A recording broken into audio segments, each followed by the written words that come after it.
Previously on making a brochure design. So I took that image with the walls going deep down to that particular passage. Then I put the title I wanted, Happy Retirement Daddy. So here I'm trying to separate the daddy from the retirement so that they have a distinct feature. Was how it came out. So making sure everything is all in line. Now this is how it came out. So I'm using the lasso tool to make fine selections. Yeah, here the lasso tool comes. Make fine selections and do the same for the other side of the picture. If you increase the opacity, it is more visible. If you increase the transparency, it is more hidden.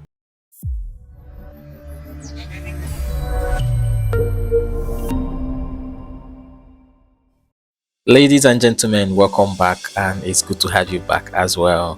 What can I say? In this episode, I'll be doing a bunch of settings and preparations for the rest of the brochure designs. And the first thing I'm doing is the page numbers. So I added the page numbers and chose a font and font size for it.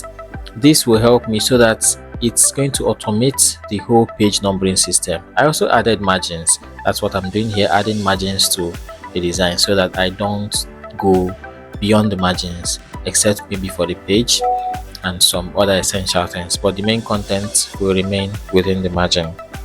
And as I love doing my thing, I didn't just leave the page numbering empty. I added some style to it, and like I said, this will replicate on other pages.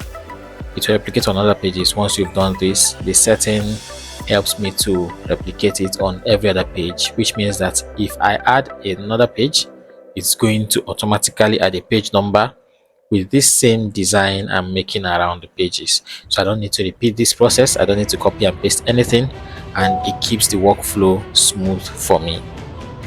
So that is what I'm currently doing right now, and I had a bunch of confusing time trying to choose what I wanted, and at the point I decided, okay, this would go.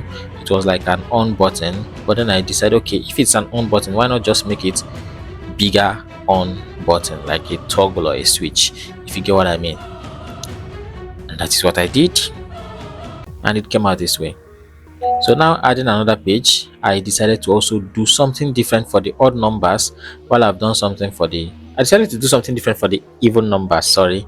While I had already done something for the odd numbers, I copied the same setting I used for the even numbers and just replicated it on the odd number side, changed a little thing, and that was it. So this is me changing the size and then the color, placing it where it should be for the odd numbers, copying the whole setup and placing it for the even number as well. And I changed it so that the odd number will be on the left, the even number will be on the right. Did that make sense? No, the odd number is going to be on the left, right? Well, for the booklet, we'll see that. I think the odd number should be on the left.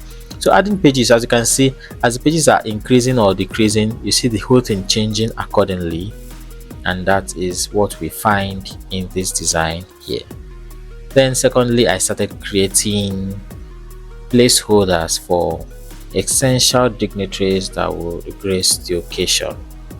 I was making something like this, and something occurred to me. If I make it similar to my page numbering, that would make sense, right?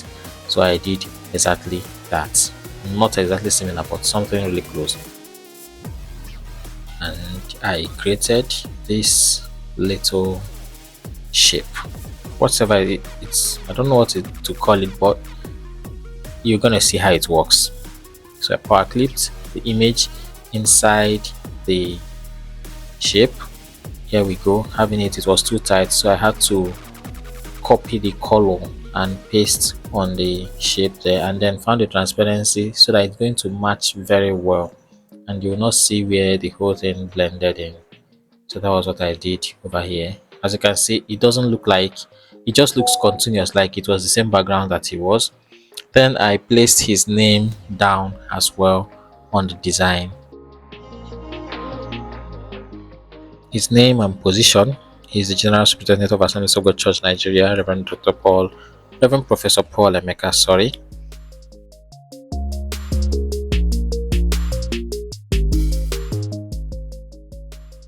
Then after that, I decided to look for a shadow effect I will put on that tab where their names are. And while I was doing it, I discovered that I was doing it on the wrong page, which was wrong obviously. Then I switched to the next page, seeing that I was actually doing it on every odd page or every even page in Photoshop. Sorry, in CorelDRAW something is called master. Forgive me, I'm majorly a user of Photoshop, so it could just pop out from my mouth now and then. So I placed it on the page that it should be and then arranged the name and designation properly. This is a repeated process and I did the same for every whole thing.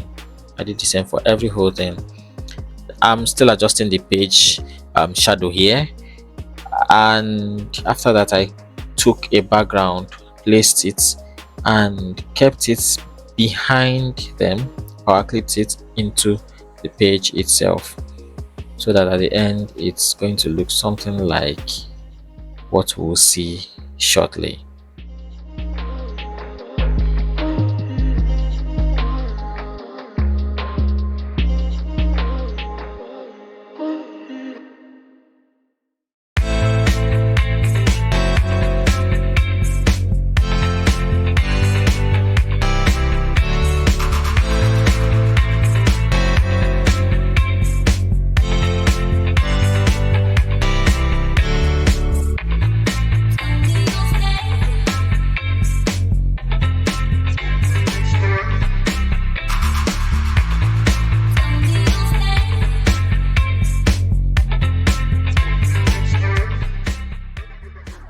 Next was to repeat the same process for the second person, and it's obviously predictable right now knowing what I'm gonna do. So I repeated the same process, changed his name appropriately, and his designation appropriately as well. And here we go, Reverend Emmanuel Ngene, Enugu District Superintendent, Assemblies of God, Nigeria.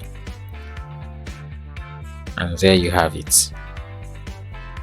Copied, pasted, multiplied it across borders and across pages, sorry, and repeated the same process for the third, fourth, fifth, sixth dignitary.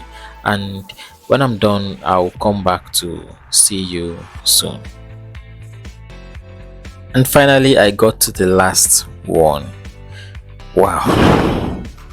I'm glad I didn't make you see all those whole repetitive process, and as a result made this video even shorter than I expected it to be. For the next of the episodes, I'll be doing the rest of the pages, and this is the final part of this video I made today. Please do well to like and subscribe, and if you missed the previous episode, it's going to be coming up next on your screen, and I will be glad that you watched it. See you in the next one. Goodbye.